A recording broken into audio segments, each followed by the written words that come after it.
रहीम। Force force क्या है, इसकी डेफिनेशन पढ़ते हैं। पुश और pull of an object is called a force. यानी किसी भी ऑब्जेक्ट पर को हम पुश करें या पुल यानी दबाएं या खींचें, वो क्या कहलाएगी, फोर्स। इसको समझने के लिए हमें इफ़ेक्ट ऑफ फोर्स यानी इसको आगे हम समझेंगे कि फोर्स क्या चीज़ है। Force is a physical cause that changes or may tend to change the state of rest or state of motion of an object। यानी फोर्स क्या करती है, अगर कोई चीज़ रेस्ट पे हो तो उसकी स्टेट को चेंज कर देती है, यानी वो रेस्ट पे हो तो उसको फोर्स लगा के मोशन में कर देती है, या कोई चीज़ मोशन में हो उस ऑब्जेक्ट को फोर्स लगा के रेस्ट में कर देती है। अब मिसाल के तौर पे ये देखें, अगर stone at rest moves due to force applied by a person. यानी एक पत्थर है, वो रेस्ट में है, एक बड़ा सा पत्थर एक रेस्ट में यानी वो पड़ा हुआ है। अब एक पर्सन है यानी एक आदमी आया, उस पर फोर्स लगाएगा, यानी ये पत्थर पड़ा हुआ है बड़ा सा, तो एक बंदा आएगा उस पर फोर्स लगाएगा तो पत्थर मूव करेगा, यानी वो रेस्ट पे था तो मूव कर रहा है, अब वो मोशन में हो गया। यानी जितनी ज़्यादा वो फोर्स लगाएगा उतना ज़्यादा इसको मूव करा पाएगा। अगर कम फोर्स लगाएगा वो पत्थर कम मूव करेगा, अगर ज़्यादा फोर्स लगाएगा यानी यहाँ से ज़्यादा फोर्स लगाएगा तो पत्थर ज़्यादा मूव करा पाएगा। ये इसके पहला एग्जांपल था। अब दूसरा देखते हैं कि force is an influence that causes of an object to undergo a change in speed। यानी a change in direction, a change in shape और size। यानी ये तीन कंडीशन यानी फोर्स और असर करती है, यानी इन तीन चीज़ों पर भी। यानी a change in object, a change in speed, sorry, change in speed क्या करती है, यानी एक बच्चा है, उसको झूले में बिठा दिया, एक बच्चा है उसको झूले में बिठा दिया, यानी यहाँ पे इसको एक झूले में बिठा दिया इस बच्चे को। अब एक आदमी आया, उसने फोर्स लगाई, हल्की फोर्स लगाएगा तो बच्चा यहाँ तक मूव करेगा। अगर थोड़ी सी और ज़्यादा फोर्स लगाएगा तो थोड़ा सा और ऊपर जाएगा झूला। आपने देखा होगा रियल लाइफ में, बहुत ज़्यादा फोर्स से अगर वो झूले को मूव कराएगा तो झूला बहुत ऊंचा जाएगा। ये इस फोर्स से क्या हुआ, उसने स्पीड को चेंज कर दिया। एक तो ये।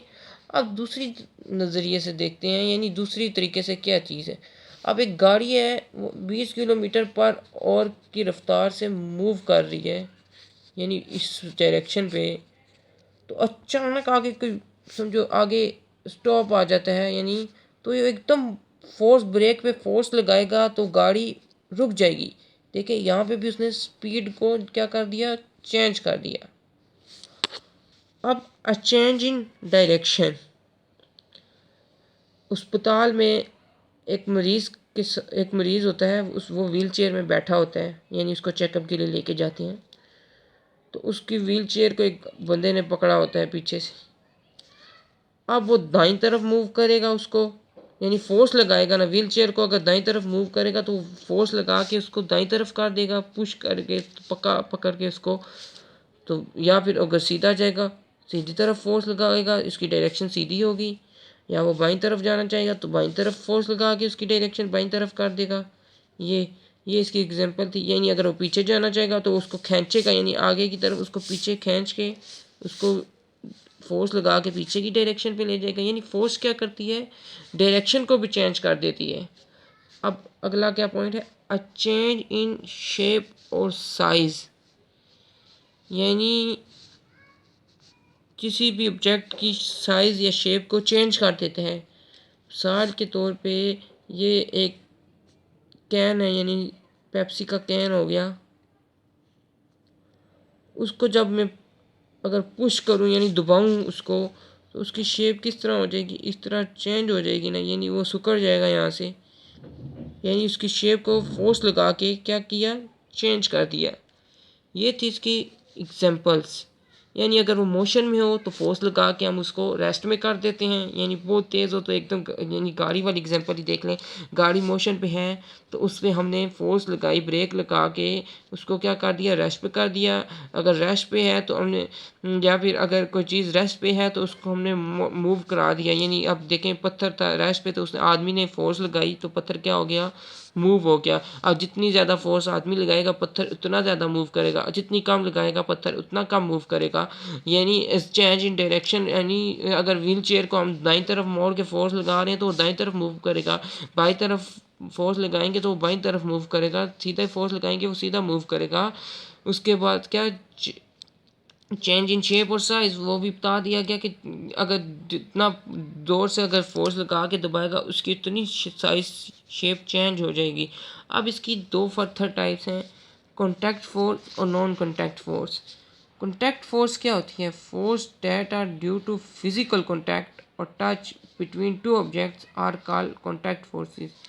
यानी वो कॉन्टैक्ट फोर्स वो फोर्सेस होती हैं जिसमें दो ऑब्जेक्ट के दरमियान फिजिकल कॉन्टैक्ट हो, यानी दो ऑब्जेक्ट हैं उनके दरमियान फिजिकली कॉन्टैक्ट हो। एग्जांपल क्या है, पुशिंग पुलिंग अ डोर, यानी अब एक दरवाज़ा है उसको जब मैं हाथ से पकड़ के खींचूंगा, अक्सर आप अगर आपके घर दरवाज़ा है तो जब आप उसको खोलते हैं तो हाथ से पकड़ कर खींचते हैं, यानी या फिर इसको बंद करते हैं तो आप में क्या हुआ, फिजिकली कॉन्टैक्ट, यानी आपका हाथ तो उसने क्या किया, फिजिकली कॉन्टैक्ट किया, उसको खींचा या उसको बंद किया दरवाजे को, उस वक्त आपका फिजिकली कॉन्टैक्ट हुआ, यानी पुश या पुल।